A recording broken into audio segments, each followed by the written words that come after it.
All right, Patriots Nation, let's get into it because things around Foxborough are starting to get really interesting. The air feels different right now. You can sense it. That tension, that anticipation that only builds when the trade deadline is just around the corner. Everyone's talking about it. Every fan, every analyst, every person who's ever worn a Patriots jersey wants to know one thing. Are the Pats going to make a move or not? Because this is one of those moments that can shift a season, maybe even define it. And honestly, it feels like the Patriots are standing at a crossroads. On one side, there's the patient, methodical route, sticking with the guys already in the locker room, trusting Mike Vrabel's process, and believing that the system will carry this team into a playoff run. On the other side, there's that tempting, aggressive approach, the idea of going out there, breaking the mold, and bringing in a difference maker, someone who can inject a spark right now. And I know what a lot of fans are thinking. Maybe this team needs that spark more than ever. Look, we've seen the rumors flying. Some big names have been floating around the trade market. Players who could change the entire energy of a defense or finally give this offense the balance it's been craving. Chris Olave, Breece Hall, Jacoby Myers, names that make any fan perk up. But here's the thing. While it's fun to dream about big trades, the reality is a lot messier. Division trades? That's almost impossible. The Dolphins and Jets aren't exactly lining up to give the Patriots any gifts. You'd have a better chance of seeing snow in July than seeing New England and Miami doing friendly business. But the Patriots still have options. There's chatter about the Titans being open for business after firing their coach, and that could trigger a wave of exits from Tennessee. Edge rushers like Arden Key, cornerbacks like Roger McCreary, maybe even tight ends like Chiga Okonkwo could be in play. Now, don't expect Jeffrey Simmons to be on that list. That guy is an absolute monster in the heart of that Titans defense. But some of those other names? Yeah, there's smoke there. And speaking of smoke, don't forget about the 49ers. They've been looking hard at Trey Hendrickson, a perfect fit for what they want to do. But what if the Patriots sneak into that conversation? You look at other guys like Rashawn Gary, Jalen Phillips, Bradley Chubb, all pass rushers who could make an instant impact. And it's not crazy to imagine New England at least picking up the phone. But again, AFC rivals rarely help each other out, especially when playoff positioning could come into play.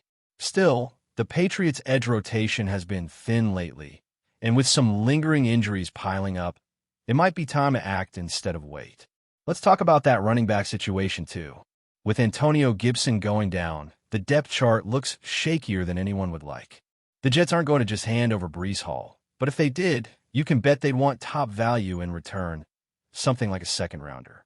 But there are other paths. The Browns could be looking to move Jerome Ford, and that's a name that actually makes sense. Ford's a tough, smart runner who fits the Patriot style. Not flashy, just efficient. Other teams might get involved too. The Giants could part with Devin Singletary, the Dolphins have Jalen Wright, and the Ravens are sitting on Keaton Mitchell. You're seeing all these backfields trying to reshuffle, and it feels like the Patriots could find a quiet, smart addition there. Now, about the wide receivers. Jacoby Myers' name keeps coming up because of the obvious connection. He knows the playbook, he knows the culture, he fits what New England likes to do. But here's what's been floating around. The Patriots aren't really targeting a wideout right now. Maybe that changes if the right deal appears, but for now, the priorities seem clear. Running back help, more juice on the edge, and possibly another cornerback for depth. The front office knows that those are the areas that could make or break this playoff push. And don't think Mike Vrabel is sitting still. He's already said he's not going to let the team's record dictate how aggressive they'll be. Translation: if there's a deal that makes sense, they'll pull the trigger, and if not, they'll live with what they've got. Vrabel's not afraid to play the long game, but he's also not afraid to make a move if it fits the vision. He's trying to build something sustainable, not just chase a quick fix. When you look at the Patriots' remaining schedule, that's where things get even more intriguing. It's not exactly a murderer's row of opponents. You got the Bills again, but that one's at home, which helps. Then there's a road trip to face the Buccaneers, easily the toughest matchup left. After that, it's the Falcons, the Giants, the Ravens, and then multiple divisional games against the Jets, Dolphins, Titans, Browns, and Bengals. None of those are easy, but none of them are unwinnable either. And that's kind of the paradox here. The schedule is favorable, but maybe a little too favorable. Because when you're talking about making a deep playoff run, you have to ask yourself, have you really been tested? Have you gone toe-to-toe with the league's best, been punched in the mouth, and figured out how to respond? That's what builds championship mettle. The Patriots might rack up wins, but if the competition level isn't pushing them, will they be ready when it's Kansas City or Baltimore on the other side of the field in January? That's the big question hanging over everything right now. But here's where the optimism kicks in. This team has quietly built a foundation that feels solid. The draft class was strong, the culture shift under Vrabel is starting to take root, and the locker room doesn't have that chaos that defined the last few years. There's belief again.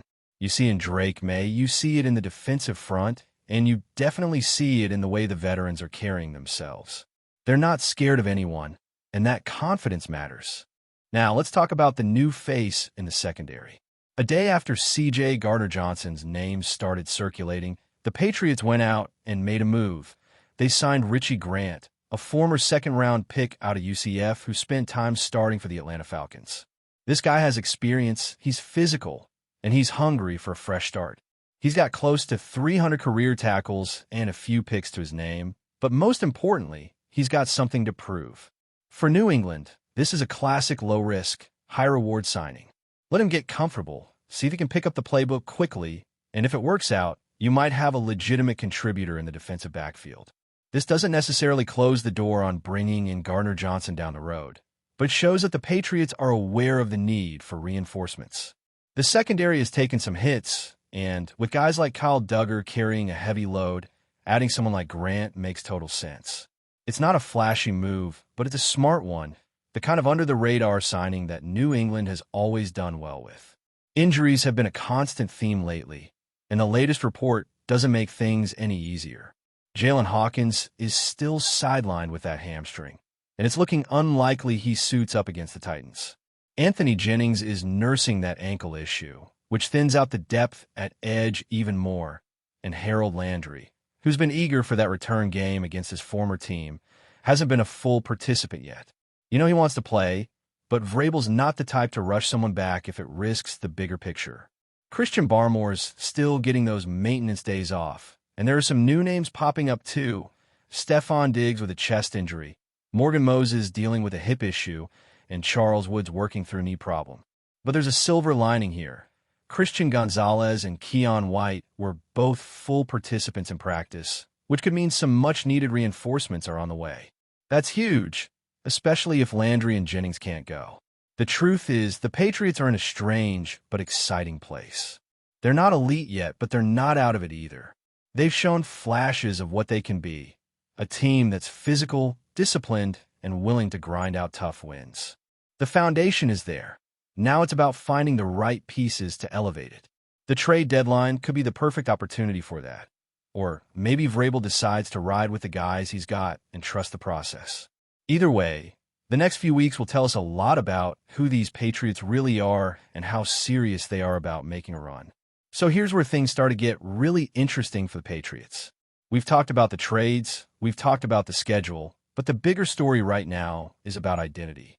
Every team that makes a serious run finds its identity somewhere in the middle of the season, and this is that exact moment for New England. Are they a disciplined, grinded-out kind of team that wins with defense and ball control, or are they quietly becoming something more dynamic, something that could surprise people when it matters most?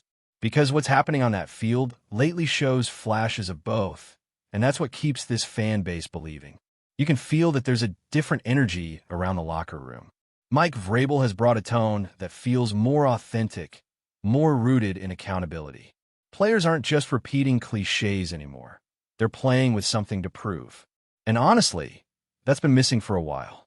There's a bit of that old-school Patriots edge creeping back in, that same kind of stubbornness that used to make opponents hate playing them. It's not about being flashy. It's about being relentless. You see that on defense every single week. That defense has become the heart of this team. The front seven has been flying around, the linebackers are making plays, and even with the injuries, there's been a noticeable increase in aggression. You look at the way guys like Kyle Duggar and Jahlani Tavai are setting the tone. That's leadership in motion. It's the kind of defensive identity that Vrabel knows better than anyone. But here's the catch. If the Patriots want to go from good to great, they need consistency. They can't afford quarters where the energy drops or games where they start flat. The talent's there. It's just about maintaining that standard every single snap. Offensively, it's still a work in progress.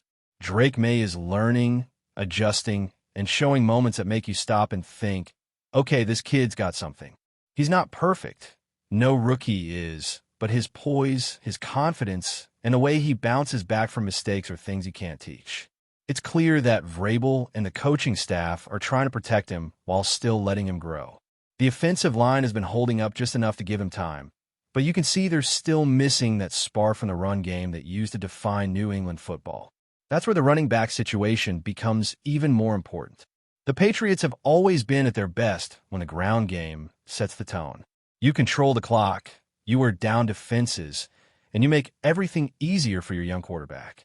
Without that balance, you put too much pressure on May, and defenses can pin their ears back. Adding a solid running back before the deadline could completely change the rhythm of this offense. Someone like Jerome Ford or a bruiser-type back could help bring back that old-school identity the team thrived on for years.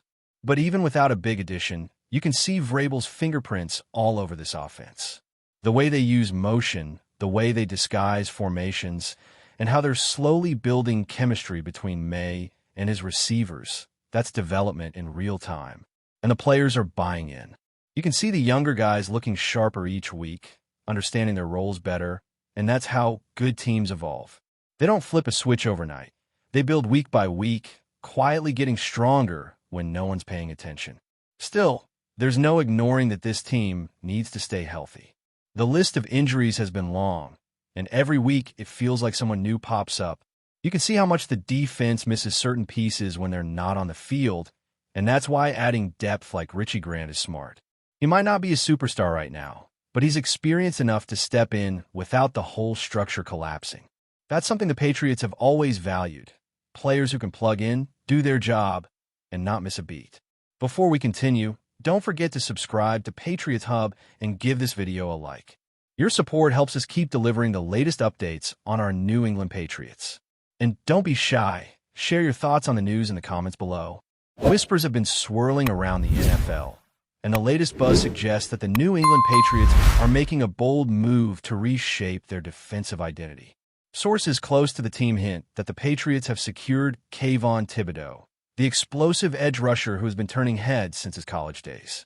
If true, this acquisition could signal a seismic shift in New England's pass rush strategy, giving them a weapon capable of changing the dynamics of games in a heartbeat. Thibodeaux, known for his rare blend of speed, strength, and instinct, has long been coveted as a game-changer. Rumors suggest that the Patriots see him as the missing piece to unlock a relentless pass rush that has occasionally faltered in recent seasons. Analysts speculate that pairing him with the Patriots' disciplined defensive schemes could create nightmares for opposing quarterbacks, forcing hurried throws, sacks, and game-altering turnovers. The timing of this move, if confirmed, seems perfectly aligned with New England's quiet but steady rebuild. Fans have been clamoring for an edge rusher capable of dominating one-on-one matchups, and whispers indicate that Thibodeaux's presence alone could redefine the defensive line. Inside sources hint at the team's excitement over his versatility, as he could line up across multiple fronts, keeping offenses guessing and quarterbacks on their heels. Speculation is mounting about how the Patriots will deploy him. Will he dominate from the edge, or will the coaching staff experiment with creative blitz packages? Industry insiders suggest that head coach Bill Belichick, known for scheming against elite talent, may have already mapped out a series of game plans designed specifically to maximize Thibodeaux's explosive capabilities. While nothing is officially confirmed, the buzz is enough to set social media alight. Patriots fans are dreaming of a dominant pass rush, imagining nights where opposing quarterbacks struggle under relentless pressure. The rumor alone has created a wave of excitement and anticipation, hinting at a possible turning point in New England's defensive strategy. If this story holds true, the Patriots could very well be signaling to the league that they are not just rebuilding. They are asserting dominance, one explosive player at a time. KAYVON Thibodeaux's potential arrival might just be the spark that reignites a defense ready to terrorize offenses across the NFL. That's it for this update. If you enjoyed the video and want to stay updated with exclusive news about our New England Patriots, be sure to subscribe to Patriots Hub and hit that like button. We can't wait to hear your thoughts in the comments. See you in the next video.